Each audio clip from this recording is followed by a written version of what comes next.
चलिए दोस्तों, आज एसएससी जेडी 2024 से रिलेटेड दो बड़ी अपडेट्स के ऊपर बात करते हैं।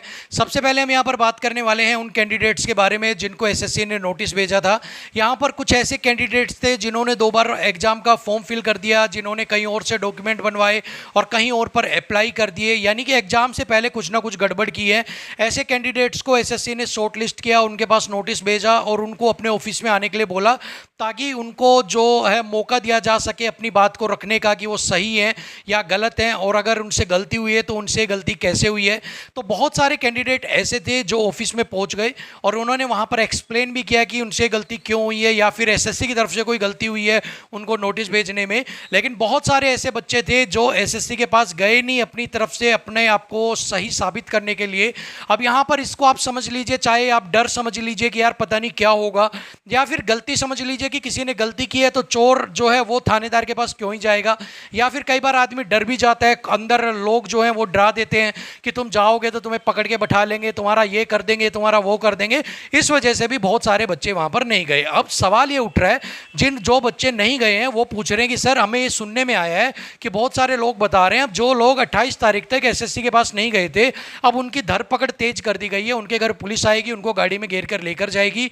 तो क्या ये बात सच है या नहीं है? तो देखिए, कभी भी किसी को अरेस्ट करने के लिए बहुत सारी फॉर्मेलिटीज, बहुत सारे रूल एंड रेगुलेशंस को फॉलो किया जाता है।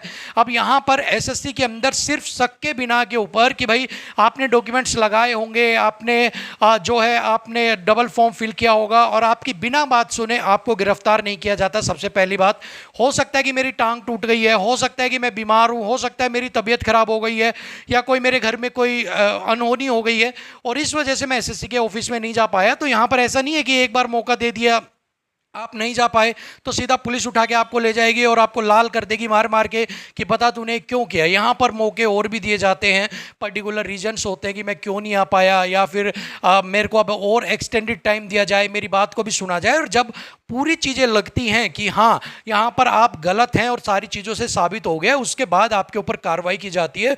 और कार्रवाई भी अरेस्ट फॉर्म के अंदर नहीं की जाती है, कार्रवाई के अंदर आपको एग्जाम देने से बात कर दिया जाएगा, रोक दिया जाएगा, आप एग्जाम नहीं दे पाएंगे, किसी और एग्जाम्स के अंदर नहीं बैठ पाओगे, आपकी जो फाइल, आपका जो फोटो होती है, रजिस्ट्रेशंस होते हैं, उनके ऊपर बैन लगा दिए जाते हैं। इस तरह की सबसे पहले किया जाता है।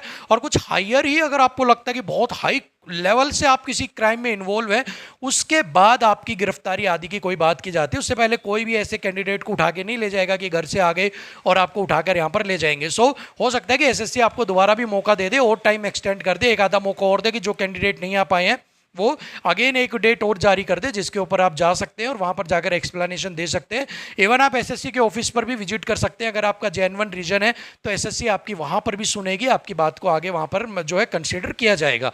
ठीक है, सो फिलहाल तो यही था कि आपकी गिरफ्तारी वगैरह कुछ नहीं होने वाली है, बेफिक्र रहो, ऐसी कोई भी दिक्कत नहीं है। अगर आपने गड़बड़ की है तो भैया तैयार हो जाओ, 10 या 11 साल के लिए आपका जो है पत्ता कटने वाला है, इतने आपकी उम्र चली जाएगी, पेपर पापर सब कुछ देने की, आप ना तो किसी भी एग्जाम में देश के में बैठ पाएंगे, ना ही उनके लिए आप अप्लाई कर पाएंगे। ठीक है, चलिए अब बात करते हैं रिजल्ट को लेकर। रिजल्ट को लेकर बहुत सारे नोटिस सामने आए हैं।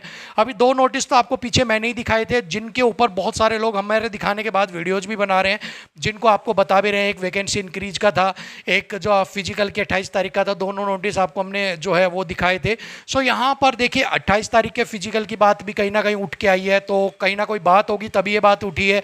वैकेंसी इंक्रीज को लेकर भी कोई ना कोई बात उठी है। तो यहाँ पर अब आप मानकर चलिए आपका जो फिजिकल है उसकी तैयारी यहाँ पर स्टार्ट हो चुकी है, यानी कि कहीं ना कहीं आपका जो फिजिकल है वो जुलाई के अंदर कंडक्ट करवाने की बात यहां पर सही है। और या 28 नहीं तो 27 को हो जाएगा, 27 नहीं तो 29 को हो जाएगा, लेकिन आसपास जुलाई या अगस्त के फर्स्ट वीक के अंदर ही आपका जो फिजिकल है उसको कंडक्ट यहां पर हो जाना चाहिए, उसको यहां पर ऑर्गेनाइज करवा देना चाहिए जिस तरह की खबरें आ रही है उनके बेस पर। सो अगर आपका फिजिकल कंडक्ट करवाना है तो उसके लिए रिजल्ट भी आएगा। सो रिजल्ट तो देखो, बहुत सारे लोग आपको मई में बोल रहे थे, जून में बोल रहे थे, और मैंने स्पेशल वीडियो बनाकर आपको बोल दिया था आपका जो रिजल्ट है वो भैया जुलाई के फर्स्ट वीक से पहले आपको देखने को नहीं मिलेगा। और वही बात है, बहुत सारे लोगों ने बोला भी था 25 तारीख को आ जाएगा, 26 को आ जाएगा। हम तब भी अपनी बात पे खड़े हुए थे, आज भी अपनी बात पे कि जुलाई से पहले आपका रिजल्ट आपको देखने को नहीं मिलेगा। बेफिक्र रहो, अभी रिजल्ट के ऊपर काम चल रहा है, रिजल्ट इतनी जल्दी नहीं आएगा। रिजल्ट जो है वो शायद जुलाई के सेकेंड वीक भी आपका ले ले, तब तक आपको यहाँ पर देखने को मिल जाएगा। इतने आप अपने फिजिकल की तैयारी जरूर कर करते रहिए। और टेंडर नोटिस को लेकर जो टेंडर अभी पास हुए थे, जिसके अंदर बताया जा रहा है कि आपकी जो एजेंसी है नोडल फोर्स, उसको सिलेक्ट कर लिया गया है, उससे रिलेटेड भी एक नोटिस बताया जा रहा है कि आउट हो गया है। लेकिन वो नोटिस अभी मैं आपको दिखाऊंगा नहीं, पहले और कोई दिखाए तो आप देख लेना आराम से, क्योंकि बार बार नोटिस आने से, बार बार दिखाने से आपको ये लगता है कि भाई हमें यहाँ पर डिमोटिवेट किया जा रहा है। लेकिन ये कुछ चीज़ें ऐसी होती हैं जो आपकी इन्फॉर्मेशन के लिए होती है।